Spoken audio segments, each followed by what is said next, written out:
On ne fouille pas dans un grand trou sans trouver une grande chose, disent les anciens. Mon fils, tu es un homme aujourd'hui, un homme en âge de fonder une famille. Le plus difficile n'est pas tant de fonder une famille, mais avec quelle femme tu vas la fonder? Quelle femme choisir? C'est pas chose facile.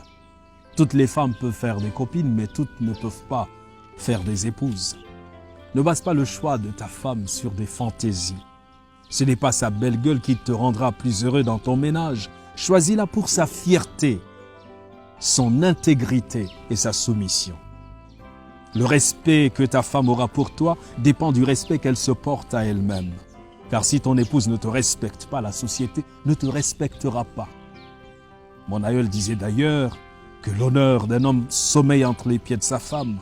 Regarde ces hommes insultés publiquement. Quel respect penses-tu que leur entourage leur porte? La femme est la ceinture qui tient le pantalon de l'homme. N'oublie pas cette sagesse de chez nous. La plus grande partie de l'éducation des enfants est inculquée par leur mère. Une femme qui pense que le meilleur moyen de réussir dans la société actuelle est d'être belle ou bien maquillée est une femme qui n'a rien compris à la vie. Celle-là s'assimile à un vulgaire objet de décoration. Fais donc attention à cela, car ce qu'elle pense, elle l'inculquera à tes enfants. Si tu demandes à un chien d'élever ton enfant, ne t'étonne pas de ce que cet enfant marche à quatre pattes. C'est ce que m'a souvent dit ta grand-mère. Ton épouse doit apprendre à tes enfants la crainte de Dieu, le sens de l'effort et le travail. La réussite sociale d'une femme n'est plus d'épouser un homme qui a réussi dans la société. On ne courtise pas sa future femme comme on le fait pour une copine. Emmène-la chez les tiens, passer quelques jours. Tu pourras voir si elle sait s'occuper d'un toit et surtout cuisiner. C'est primordial. D'où l'importance de privilégier les rendez-vous à la maison plutôt que dans les restaurants. Un repas concocté par ton épouse vaut mieux qu'un plat de restaurant. Là-bas, on ne sait pas qui cuisine ni comment. Évite une paresseuse obsédée par son enveloppe extérieure qui passera plus de temps devant un miroir qu'à veiller à la salubrité de son foyer. Pour savoir quel type de bosseuse est une femme, regarde ses ongles.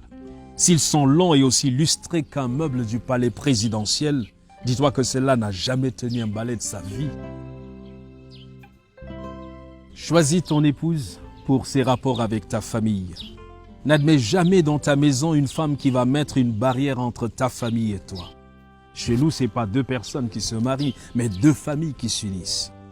Nos familles sont là et souvent insupportables, c'est comme ça. Il est important de savoir si elle sera capable de supporter les caprices de ton vieux père et peut-être le rejet de ses belles-sœurs. Si dans nos coutumes, lors du mariage, la mariée porte une corbeille ou une haute trouée, c'est pas pour rien. Cette corbeille représente son cœur. Elle devra y mettre les vicissitudes du mariage et comme il est troué, il ne se remplira jamais. C'est ainsi que ton épouse doit être.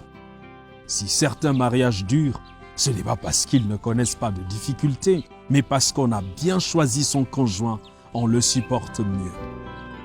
Une dame qui plie bagage pour un oui ou pour un non ne sera que de passage dans ta vie tôt ou tard.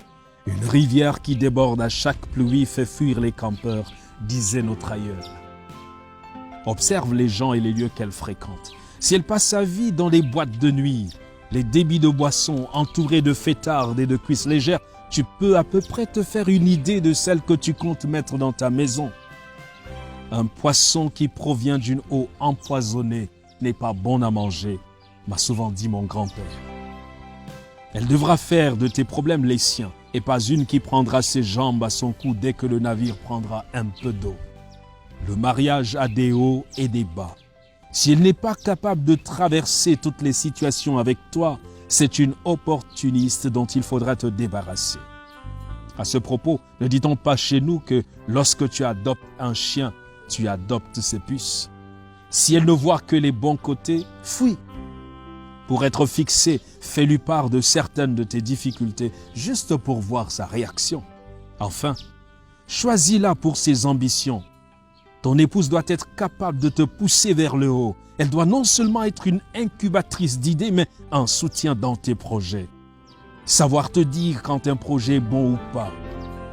Évite de prendre quelqu'un qui va constituer un fardeau, quelqu'un qui, lorsque tu feras le bilan de ta vie, ne t'aura pas aidé à progresser. Car vois-tu, on ne construit pas sa vie pour sa femme, on la construit avec elle. Bref, pour le reste, elle apprendra car le mariage c'est aussi une école. Ne t'attends donc pas forcément à trouver une femme qui réponde à tous ces critères, mais qui sera apte à s'améliorer. Tiens compte de mes recommandations, mon enfant.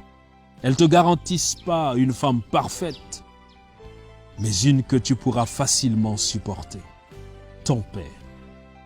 Ces conseils d'un père sont importants après avoir pris en compte le critère de maturité spirituelle et de crainte de Dieu.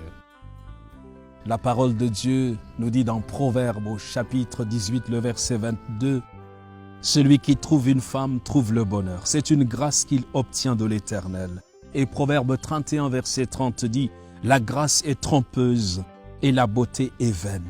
La femme qui craint l'Éternel est celle qui sera louée. » Que Dieu te bénisse.